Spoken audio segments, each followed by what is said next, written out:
오늘 말씀의 제목은 나의 영적 계보는 어디인가라는 제목으로 하나님 말씀 증거하겠습니다.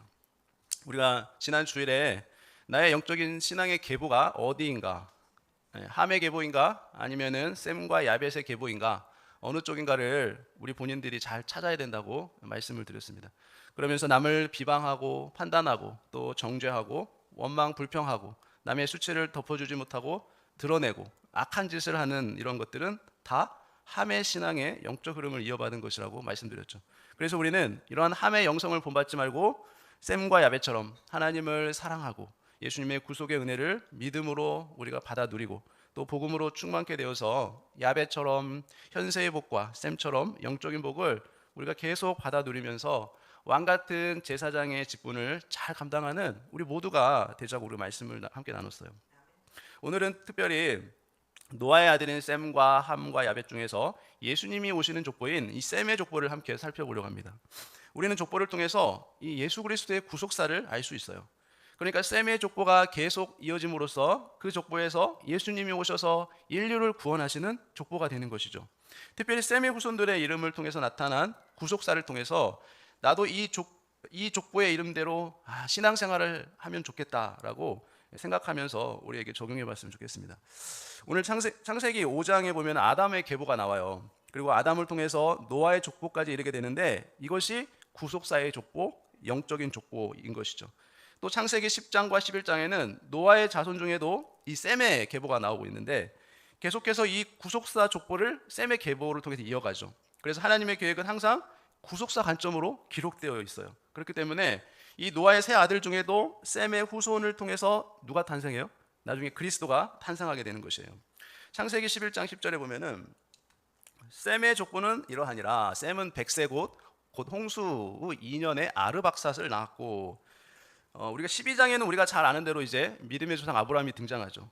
그리고 등장하는데 그 전에 아브라함의 조상을 먼저 지금 성경이 말하면서 셈이 아들을 낳았는데 아르박삿을 낳았다라고 말하죠. 그런데 사실은 아르박삿만 낳은 것이 아니에요. 오늘 본문 읽어봤죠? 22절에 셈의 아들이 누굽니까? 엘람, 아수르, 아르박삿, 룻, 아람. 그러니까 셈의 아들은 이 모두 5명이에요. 셈의 아들은 5명인데 그러나 셈의 계보를 이어갈 사람은 이 5명의 아들 중에서 누구예요? 바로 아르박삿이라는 사람이에요. 그러니까 많은 아들 중에서 하나님께서는 항상 한 사람을 선택하셔서 구속사를 이어간다는 것을 우리가 알 수 있어요. 아르박삿이 구속사의 계보에 들어오는 것은 전적인 하나님의 주권이에요. 우리들도 마찬가지예요. 하나님께서 우리를 선택하셔서 구원을 받았죠. 그러면 우리도 마땅히 하나님 앞에 감사를 해야 되는 것이에요. 이것을 볼 때 구원은 전적으로 하나님의 주권에 달려있다는 걸 우리가 알 수 있죠. 셈은 홍수 후 2년에 아르박삿을 낳습니다. 아르박삿은 셈의 5 아들 가운데 엘람과 아수르를 이어서 3번째 아들인데요. 셈과 그의 아들 아르박삿에서 이제 아브라함으로 이어지는 이스라엘 민족의 족보가 나와요. 그 조상들의 연대가 이제 아주 자세하게 기록이 되어 있습니다. 그런데 불택자의 족보도 있고 택자의 족보가 있는데 택자들의 족보는 성경이 어떻게 기록해요? 어떻게 살았다가 몇 년을 향수하고 죽었더라라고 기록을 하죠. 정확하게 기록이 잘 되어 있는데 이 불택자들의 죽음에 대해서는 성경이 별로 자세히 기록하지 않아요. 왜 그럴까요? 어차피 택함받지 못한 자들은 멸망할 거기 때문에 성경이 자세하게 기록하지 않습니다. 여기서 아르박삿은 히브리어로 아르파케샤드라는 단어에서 온 것이죠. 그 의미는 라파라는 단어에서 유래되었는데 이 라파의 뜻이 뭐냐면 버리다, 약하여지다, 늘어뜨리다 라는 뜻이 있어요.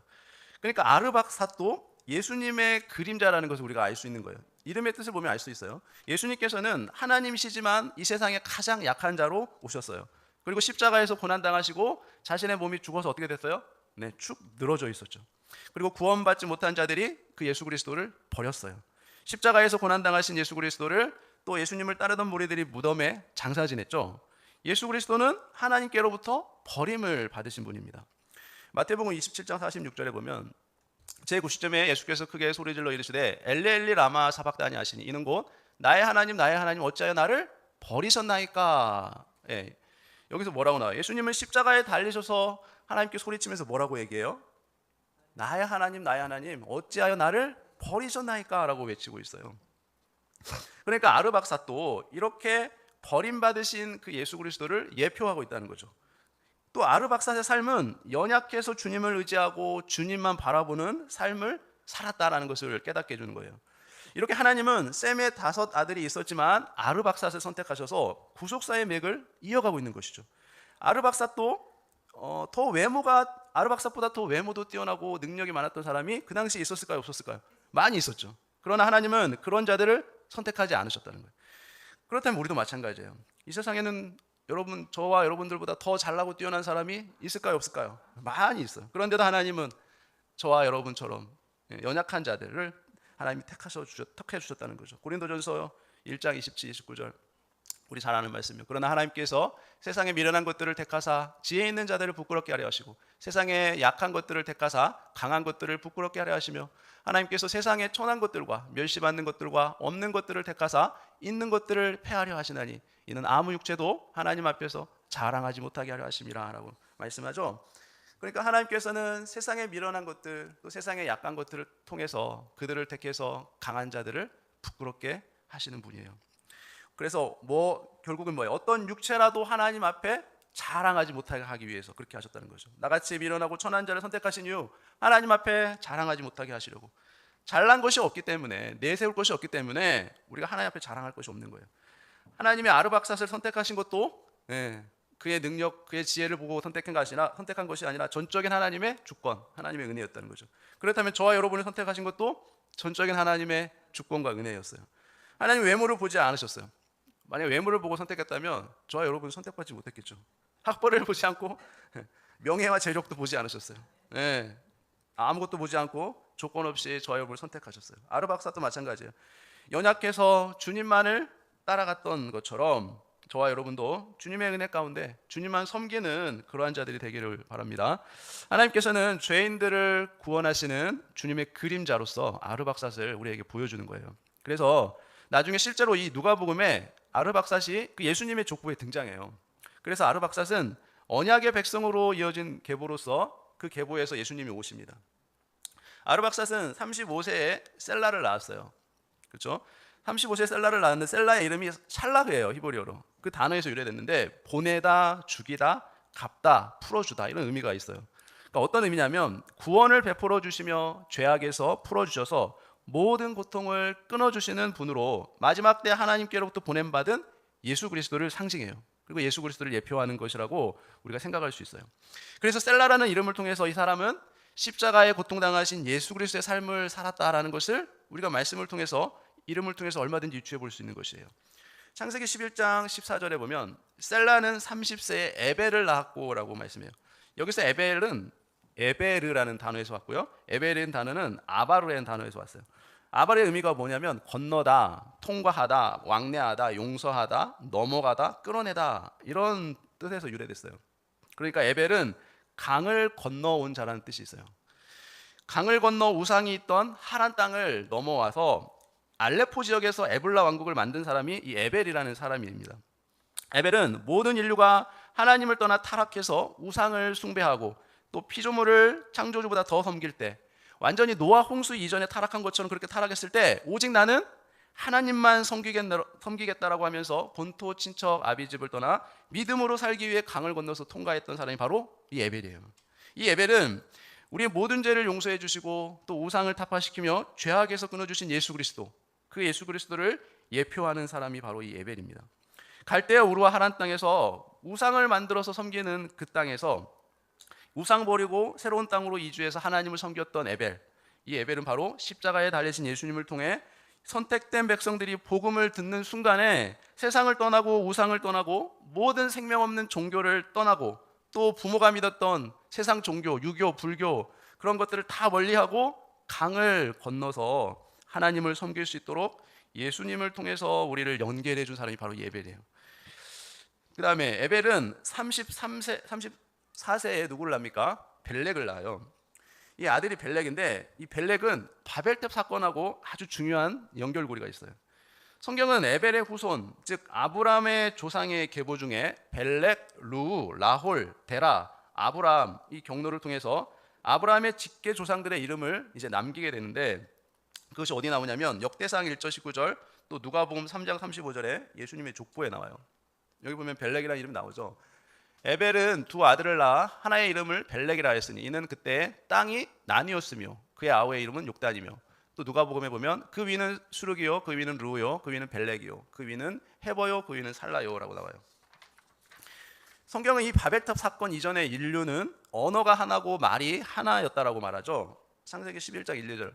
온 땅에 언어가 하나였다, 말이 하나였더라. 이에 그들이 동방으로 옮기다가 시날 평지를 만나 거기 거류했다라고 성경이 말해요.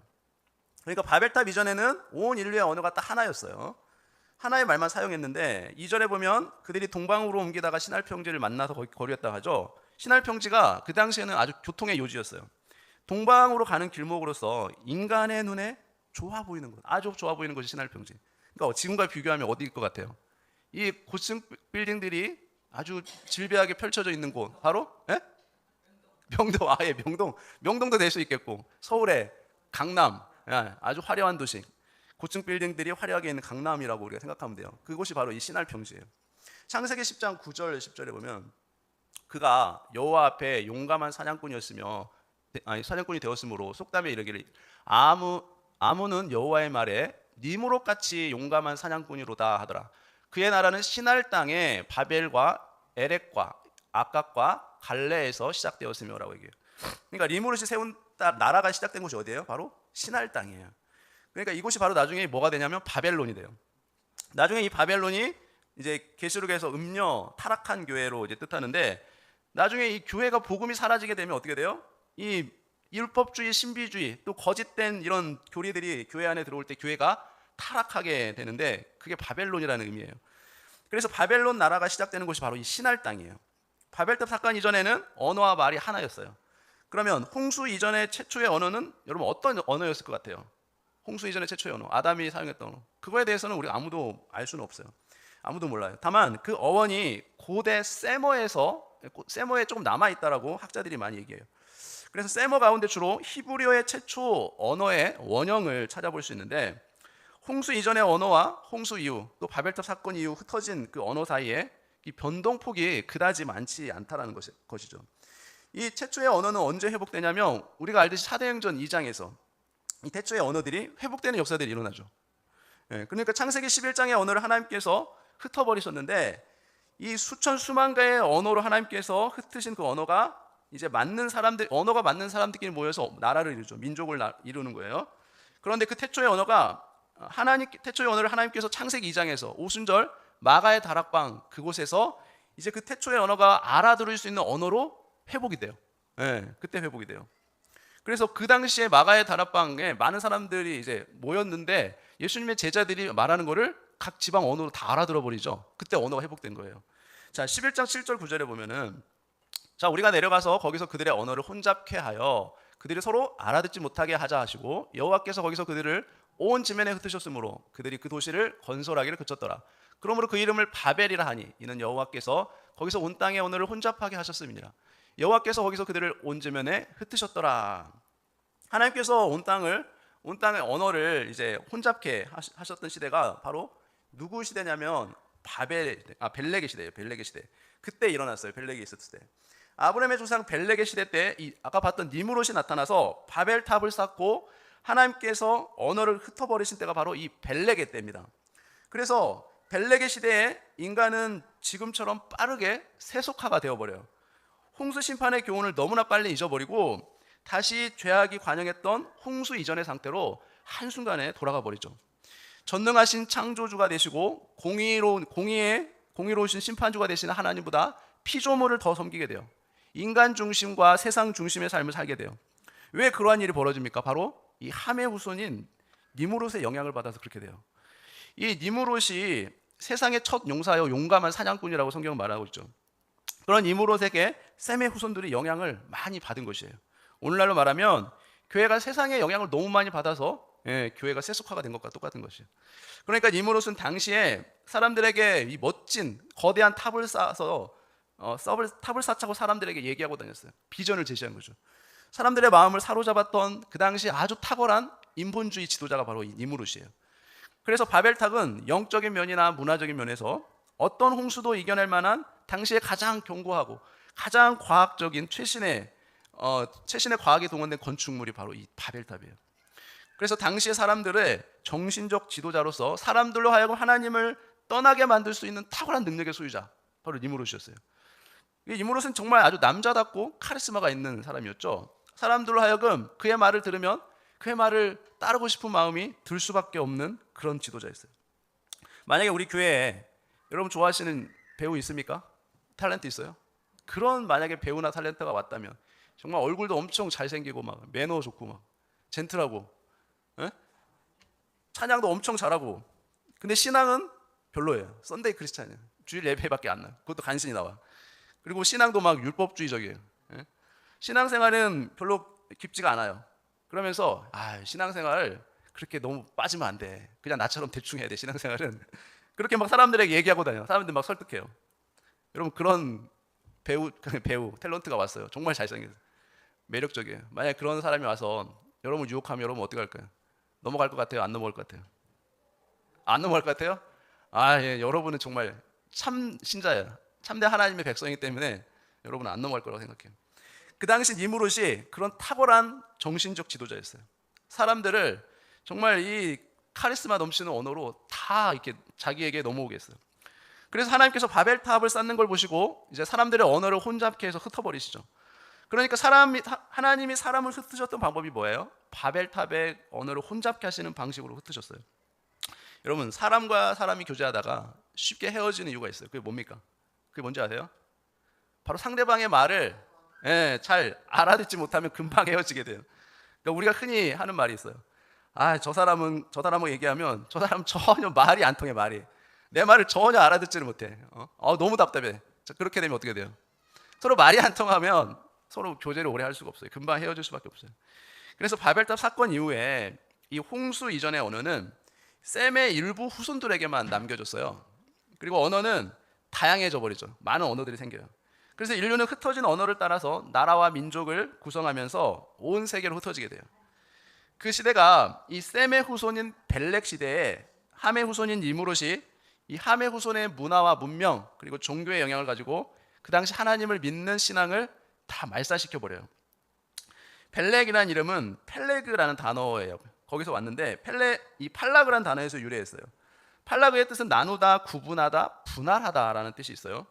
이 벨렉의 때에 바로 바벨탑을 쌓았어요. 그리고 하나님의 백성들도 이 니무롯의 영향을 받아서 그들도 어떻게 됩니까? 바벨탑을 쌓는데 가서 일조를 하게 돼요. 같이 쌓아요. 그러니까 명예, 물질, 이 권세 등 세상의 화려한 것들을 보여주니까 세상과 양다리 걸쳐서 신앙생활을 하던 사람들, 비록 하나님을 믿었지만 이 셈의 후손들이 바벨탑을 쌓는데 그들도 가서 일조를 하게 돼요. 넘어갔던 것이죠. 여러분 인본주의, 즉 세상 사람들이 하는 이야기는 여러분 엄청 논리적이에요. 엄청 매력적이에요. 그렇죠? 여러분 TV, 드라마 이런 거 보고 있으면 어떻게 돼요? 그게 마음이 끌려요, 안 끌려요? 예, 끌리게 돼요. 그게 이 세상의 논리가 엄청 유혹적이라는 거예요. 매혹적이에요. 빠질 수밖에 없어요.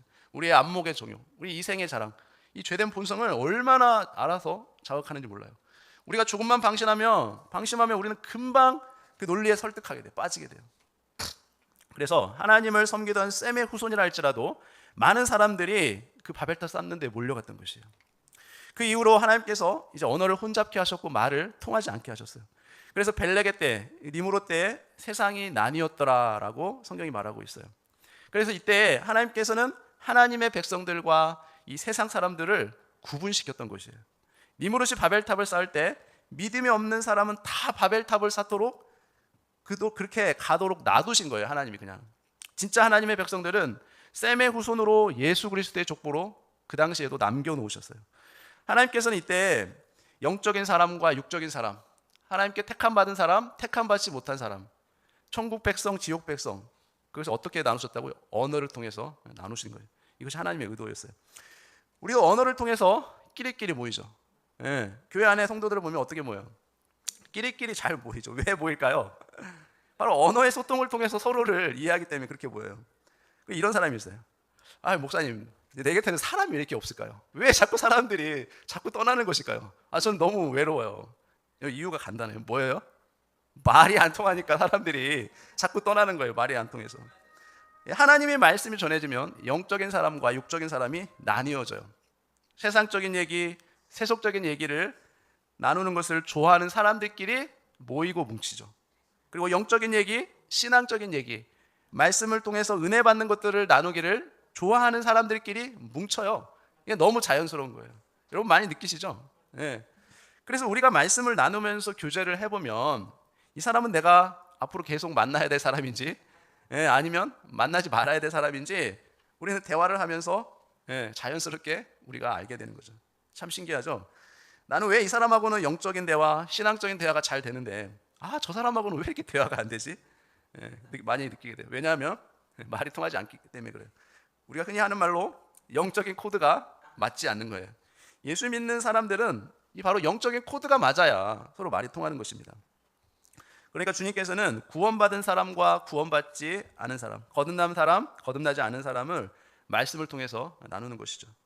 그래서 교회를 아무리 오래 다녔어도 복음에 대한 감격이 없는 사람은 복음으로 교제를 나눌 수가 없는 것이에요.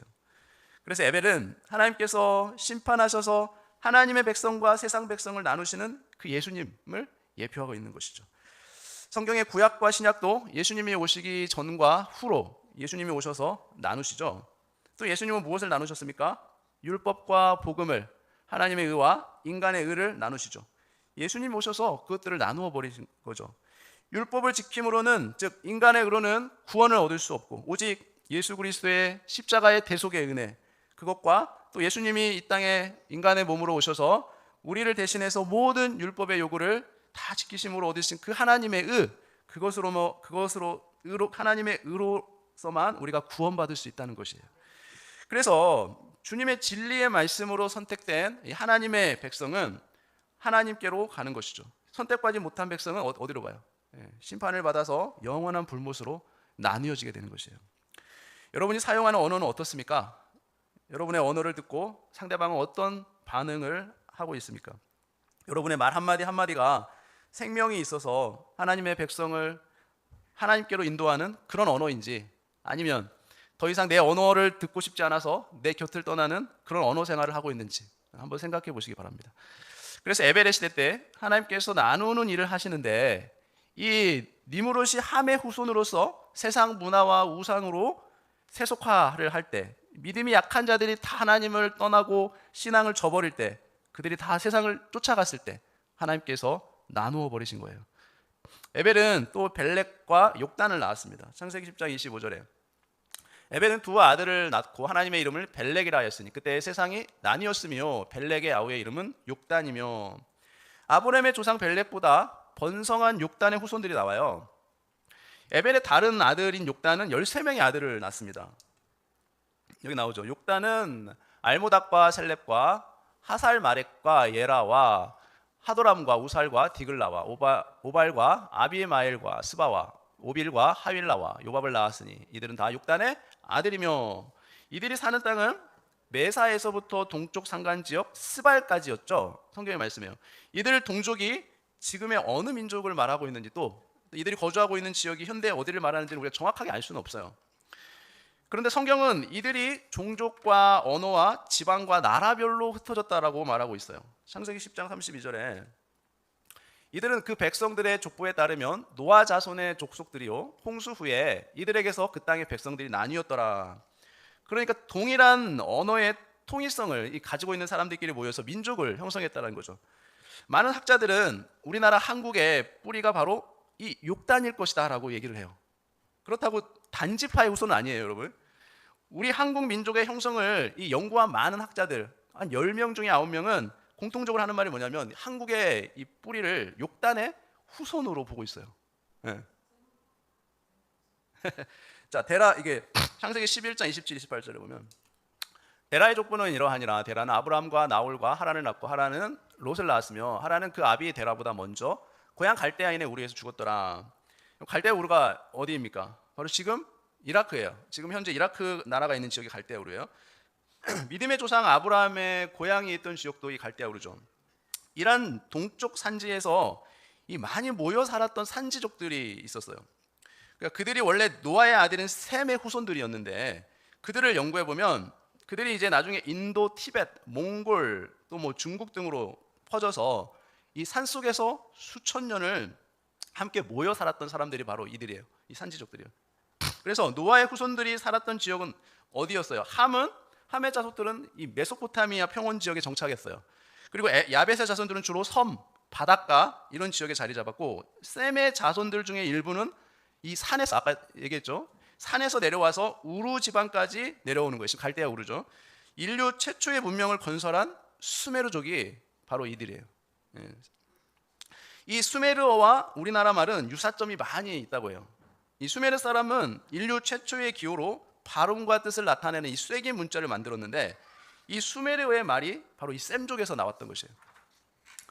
자, 그래서 우리 말인 산에, 사나이라는 단어가 있죠. 이 말이 수메르어로 산아이, 이런 말로 똑같아요. 그러니까 아라랏산에서 내려온 사람들이라는 의미를 가지고 있죠. 우리 말에 지리라는 단어가 있죠. 수메르어로 지리라는 단어도 있어요. 똑같아요. 또 우리 말에 님이라는 글자도 수메르어의 님 글자가 있어요. 똑같아요. 우리 말에 아버지가 수메르어로 아바, 아부라는 단어와 똑같아요.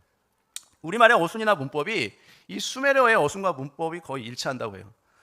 또 우리 말은 이 몽골 어로와도 많이 비슷한 면이 있다고 합니다. 그래서 아시아 인종은 이 산에서 살다가 내려온 셈족으로부터 이어진 6단의 후손들이라고 말하는 것이죠. 왜냐하면 이 사용하는 언어를 계속 추적해서 올라가 보니까 이 수메르어하고 매우 흡사하다는 거예요. 그래서 우리는 이 셈족이 분명해요. 셈의 후손 중에 6단의 후손들이에요. 지금까지 살펴본 이 영적 계보가 우리에게까지 흘러왔다는 것을 생각해 보면, 우리는 우리를 선택하여 하나님의 백성 삼아주신 이 하나님의 놀라운 은혜, 정말 감사하지 않을 수 없죠.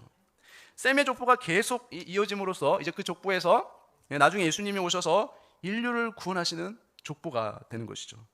우리가 그것을 생각할 때 지금도 이 함의 후손인 니무롯 같은 세상의 세속적인 문화, 또 이 문명, 또 거짓된 종교, 또 우리 마음을 유혹하는 이생의 자랑거리, 또 안목의 정욕 등 이러한 것들에 우리가 영향을 받아서 이 방황하는 어리석은 자들이 되지 않고, 우리가 주님 만나는 그날까지 이 영적인 족보, 이 생명의 족보, 구속의 족보를 이어가면서 복음의 증인으로 그렇게 살아갈 수 있는 저와 여러분 되시기를 예수님의 이름으로 축원합니다.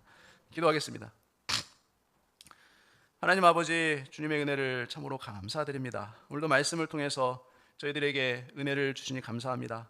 하나님, 우리 인간이 정말 이 세상에 죄악이 관영할 때 홍수로 세상을 심판하시는 하나님의 교훈을 너무 쉽게 잊어버리고 창조주 하나님을 떠나서 우상과 세속화된 지도자를 따라 우리가 죄악에 빠졌을 때, 그럼에도 불구하고 주님은 우리를 구원하시려고 생명의 족보, 또 영적인 족보, 구속의 족보를 이어가게 해주셔서 이들의 족보를 통해 예수님이 오셔서 하나님의 택한 백성들을 구원해 주시고 또 오늘 우리들을 구원하여 주심에 감사드립니다.